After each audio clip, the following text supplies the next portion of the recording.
अगर आपने कभी अपनी छत से रात के अंधेरे में आसमान की ओर निहारा है तो आपको हजारों की संख्या में टिमटिमाते तारे देखने को मिले होंगे। एक जिज्ञासु व्यक्ति के मन में हमेशा यह प्रश्न उठेगा कि आखिरकार आसमान में कितने तारे हैं। कई लोग ऐसा मानते हैं कि आसमान में अनगिनत तारे हैं और इन तारों की गिनती कर पाना असंभव है। उन्हें लगता है कि ये बिल्कुल वैसा ही सवाल है जैसे कि एक इंसान के सिर पर कितने बाल हैं। लेकिन अगर आप भी ऐसा सोचते हैं तो आज इस वीडियो को पूरा जरूर देखिएगा। आज हम ब्रह्मांड से जुड़े सबसे बड़े सवाल का जवाब तलाशने की कोशिश करेंगे। सबसे पहले आपको ये समझना पड़ेगा कि इंसानी आंखें कुछ खास चमक के तारों को ही देख पाने में सक्षम हैं। तारों की चमक को मैग्नीट्यूड में मापा जाता है।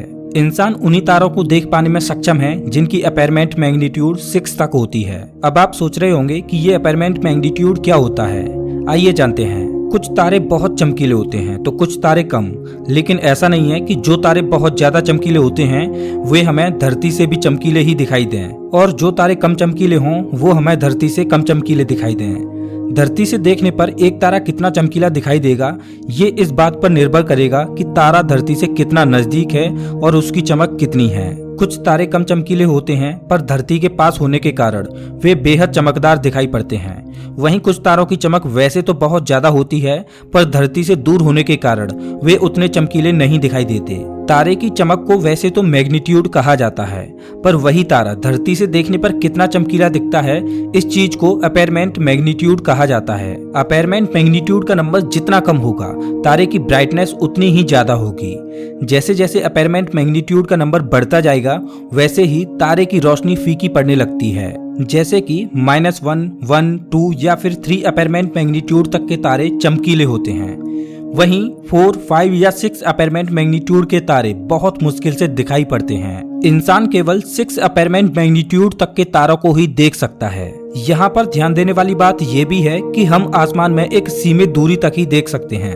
उस सीमित दूरी के बाद हमें आगे का और कुछ भी नहीं दिखाई देता और ऐसा लगता है जैसे कि आसमान जमीन से मिल रहा है। अगर आप एक बड़े से मैदान में हो तो आपको मैदान का आखिरी छोर नहीं दिखाई देगा क्योंकि वहां तक आपकी नजर ही नहीं पहुंचेगी। इसे ही हॉराइजन के नाम से जाना जाता है। अगर धरती चपटी होती तो एक जगह से खड़े होकर हम दूर से दूर तक देख सकते थे, पर क्योंकि धरती गोल है इसलिए हमें हॉराइजन का अनुभव होता है।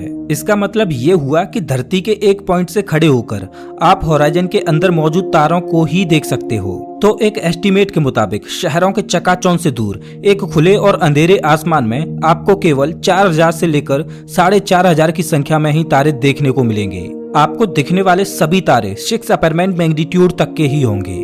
इससे ज्यादा मैग्नीट्यूड वाले स्टार्स को आप अपनी आंखों से कभी देख ही नहीं पाओगे। लेकिन क्या इसका मतलब ये हुआ कि केवल इतने ही तारे हैं आसमान में? यकीनन नहीं। अगर आप एक बाइनोकुलर की मदद से आसमान में झांकते हो तो आपको 9 अपैरेंट मैग्नीट्यूड तक के तारे देखने को मिल जाएंगे और इस हिसाब से आप बाइनोकुलर्स की मदद से लगभग 1 लाख तारों को आसानी से देख सकते हो। इससे एक कदम और आगे बढ़कर अगर आप टेलीस्कोप की सहायता लेते हो और टेलीस्कोप से ही तारों की गिनती करते हो तो लगभग 70 लाख तारे आपको आसमान में दिख जाएंगे। जैसे जैसे आप मैग्निफिकेशन बढ़ाते जाओगे वैसे वैसे ही तारों की संख्या भी बढ़ती चली जाएगी। इसका मतलब ये हुआ कि यूं तो आसमान में बहुत सारे तारे हैं पर हम उन सभी तारों को देख ही नहीं सकते। कुछ तारे तो इतने दूर हैं कि बड़े बड़े टेलीस्कोप की सहायता से भी उन्हें नहीं देखा जा सकता। लेकिन आसमान से अपनी नजरें हटाइए और सोचिए पूरे ब्रह्मांड की। एक बार सोचकर देखिए कि इस अनंत फैलाव वाले ब्रह्मांड में कितने तारों का घर होगा। अब ये सवाल बड़ा ही पेचीदा है। आखिरकार इतने बड़े ब्रह्मांड में तारों की गिनती कैसे की जा सकती है? ये बिल्कुल वैसा ही सवाल है जैसे कि धरती पर रेत के कितने कण मौजूद हैं या फिर एक इंसान के सिर पर कितने बाल हैं। लेकिन घबराइए मत, आज आप इतिहास में पूछे गए अब तक के सबसे कठिन प्रश्नों में से एक प्रश्न का जवाब अपने साथ लेकर जाने वाले हो। ब्रह्मांड में मौजूद टोटल तारों की संख्या जानने से पहले हमें जानना होगा कि हमारी अपनी ही गैलेक्सी मिल्की वे में कितने तारे हैं। तो एक एस्टीमेट के मुताबिक हमारी गैलेक्सी में 10,000 करोड़ से लेकर 40,000 करोड़ की संख्या में छोटे बड़े और अलग अलग प्रकार के तारे हो सकते हैं। अगर हम मिल्की वे गैलेक्सी में मौजूद टोटल तारों की संख्या को ऑब्जर्वेबल यूनिवर्स में मौजूद टोटल गैलेक्सी से मल्टीप्लाई करें तो हमें ब्रह्मांड में मौजूद टोटल सितारों की संख्या मिल जाएगी। लेकिन हमारा ये ब्रह्मांड इतना भी सिंपल नहीं है। यूं तो कई तरह की गैलेक्सीज होती हैं, पर दृश्य ब्रह्मांड में मेनली 4 तरह की ही गैलेक्सी पाई जाती हैं, जिसमें स्पाइरल, बैरिड स्पाइरल, इलिप्टिकल और ड्वार्फ गैलेक्सीज आती हैं। इन सभी गैलेक्सीज में मौजूद तारों की संख्या अलग अलग होती है।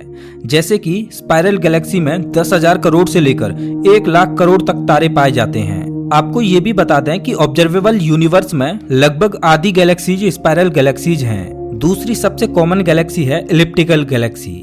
कुछ विशालकाय इलिप्टिकल गैलेक्सीज में 1 लाख करोड़ तारे होते हैं, वहीं छोटी इलिप्टिकल गैलेक्सीज में यही संख्या 10,000 करोड़ तक आ जाती है। ड्वार्फ गैलेक्सीज ऑब्जर्वेबल यूनिवर्स में कम ही पाई जाती हैं। इनमें लगभग 10 करोड़ के आसपास तारे होते हैं। अभी हमने जितनी भी गैलेक्सीज के बारे में जाना, उन सब के भी अलग अलग प्रकार होते हैं और उन अलग अलग प्रकारों में तारों की संख्या भी अलग अलग होती है। इसका मतलब ये हुआ कि गैलेक्सीज में तारों की संख्या में बहुत भिन्नताएं होती हैं। फिर भी अगर हम एक एवरेज संख्या लेकर चलें तो एक गैलेक्सी में लगभग 10,000 करोड़ तारे होते हैं। तो हमें एक गैलेक्सी में मौजूद तारों की संख्या तो पता चल गई। अब हमें ब्रह्मांड में मौजूद टोटल गैलेक्सीज के आंकड़ों को जानना है। साल 1999 में हुई एक स्टडी ने बताया कि दृश्य ब्रह्मांड में 10 से लेकर 15,000 करोड़ गैलेक्सीज हो सकते हैं। उसके बाद साल 2013 में एस्ट्रोनॉमर्स द्वारा की गई एक स्टडी के अनुसार दृश्य ब्रह्मांड में 22,000 करोड़ गैलेक्सीज हो सकते हैं। लेकिन फिर उसी के 3 साल बाद यानी कि साल 2016 में नए डेटा और एनालिसिस के बाद वैज्ञानिक इस कंक्लूजन पर आए कि ब्रह्मांड में 2 लाख करोड़ गैलेक्सीज हैं। तो ब्रह्मांड में मौजूद टोटल तारों की संख्या को जानने के लिए हमें एक गैलेक्सी में मौजूद टोटल तारों की संख्या को ब्रह्मांड में मौजूद टोटल गैलेक्सीज की संख्या से मल्टीप्लाई करना होगा, और ऐसा करने पर हमें जो नंबर मिलेगा वो दिखने में कुछ ऐसा होगा जो आप अभी अपनी स्क्रीन पर देख पा रहे होंगे। क्यों, उड़ गए ना आपके होश? आपको बता दें कि ये संख्या करोड़ों, अरबों और खरबों में नहीं है। इसे 1 सेप्टेलियन कहा जाता है और इसमें एक के बाद 24 जीरो हैं। लेकिन क्या हमारे ब्रह्मांड में केवल इतने ही तारे हैं? अब हाँ, हम जानते हैं कि यह नंबर आपको बहुत बड़ा लग रहा होगा, लेकिन यकीन मानिए कि हमारे ब्रह्मांड में इतने ही तारे नहीं हैं। अगर आपने हमारी बातों को गौर से सुना होगा तो आपको पता चला होगा कि हमने दृश्य ब्रह्मांड की बात की थी, न कि संपूर्ण ब्रह्मांड की। दृश्य ब्रह्मांड, जिसे हम ऑब्जर्वेबल यूनिवर्स भी कहते हैं, ब्रह्मांड का वो गोलाकार क्षेत्र है जिससे लाइट हमारी धरती तक पहुंची है और जहां तक इंसान अब तक के सबसे आधुनिक टेक्नोलॉजी और यंत्रों की सहायता से देख सकता है, या फिर कहें कि डिटेक्ट कर सकता है। आपको बता दें कि दृश्य ब्रह्मांड 93 अरब प्रकाश वर्ष में फैला हुआ है। मतलब कि दृश्य ब्रह्मांड के एक छोर से दूसरे छोर तक प्रकाश को ट्रेवल करने में 93 अरब साल का वक्त लग जाएगा। याद रखिएगा कि प्रकाश की गति 3 लाख किलोमीटर प्रति सेकंड होती है। मतलब हर सेकंड 3 लाख किलोमीटर चलने पर भी प्रकाश को दृश्य ब्रह्मांड को क्रॉस करने में 93 अरब साल लग जाएंगे। इतना विशाल है हमारा ऑब्जर्वेबल यूनिवर्स। और अभी आपने तारों की जिस संख्या को देखा वो इसी दृश्य ब्रह्मांड में है, लेकिन दृश्य ब्रह्मांड के बाद हमारा ब्रह्मांड खत्म नहीं हो जाता। वैज्ञानिक ये तो नहीं जानते कि दृश्य ब्रह्मांड के बाहर क्या है, पर इतना तो कंफर्म है कि उसके बाद भी ब्रह्मांड ही होगा, जिसे हम चाहकर भी मौजूदा टेक्नोलॉजी की मदद से नहीं देख सकते। खैर, दृश्य ब्रह्मांड के बाहर ब्रह्मांड और कितना फैला हुआ है, इसका कोई भी सटीक जवाब नहीं है। कुछ वैज्ञानिक ऐसा मानते हैं कि दृश्य ब्रह्मांड असल ब्रह्मांड का 0.0001% भी नहीं है। वहीं कुछ वैज्ञानिकों के अनुसार दृश्य ब्रह्मांड असल ब्रह्मांड का एक छोटा सा हिस्सा है और असल ब्रह्मांड जैसे लाखों, करोड़ों, अरबों और खरबों ब्रह्मांडों का अस्तित्व है जो मिलकर एक संपूर्ण ब्रह्मांड को बनाते हैं। इस थ्योरी को मल्टीवर्स कहा जाता है। इसका मतलब ये हुआ कि हमारा दृश्य ब्रह्मांड असल ब्रह्मांड का एक बेहद ही छोटा सा हिस्सा है, और जिस ब्रह्मांड का वो हिस्सा है वो भी अरबों खरबों ब्रह्मांडों के झुंड में से एक ब्रह्मांड है। कई वैज्ञानिक तो ये भी कहते हैं कि अरबों खरबों ब्रह्मांडों से मिलकर जो संपूर्ण ब्रह्मांड बना है उसके जैसे भी और अरब खरब संपूर्ण ब्रह्मांड हैं, जिससे एक और विशाल ब्रह्मांड का निर्माण होता है, और उसके बाद ये साइकिल कहाँ तक जाएगी इसका कोई अंदाजा नहीं। संपूर्ण ब्रह्मांड के सामने हमारा दृश्य ब्रह्मांड एक एटम से भी कई खरब गुना ज्यादा छोटा होगा, और उसमें हमारी धरती कहाँ पर होगी इस बात की कल्पना करना भी अजीब लगता है। अगर ऐसा सच में है तो क्या आप सोच सकते हो कि टोटल कितने तारों का अस्तित्व होगा? आप कलम से एक के बाद एक जीरो लिखते ही जाएं तब भी शायद तारों की संख्या कम पड़ जाएगी। और ये तो जाहिर सी बात है कि तारों की संख्या धरती पर मौजूद रेत के कण और आपके सिर के बालों की संख्या से कहीं ज्यादा होगी। धरती पर मौजूद रेत के कण और आपके बालों की संख्या तो फिर भी कुछ छोटे मोटे कैलकुलेशन से पता लगाई जा सकती है, क्योंकि हम धरती के आकार और अपने माथे के आकार से भली भांति परिचित हैं। लेकिन तारों की असल संख्या का पता लगाना असंभव सा है। ऐसा करने के लिए हमें सबसे पहले ये जानना होगा कि हमारा ब्रह्मांड कितना बड़ा है, तभी हम इस प्रश्न का जवाब ढूंढ सकेंगे। तो आखिरकार इतनी मशक्कत करने के बाद भी सवाल वहीं का वहीं है।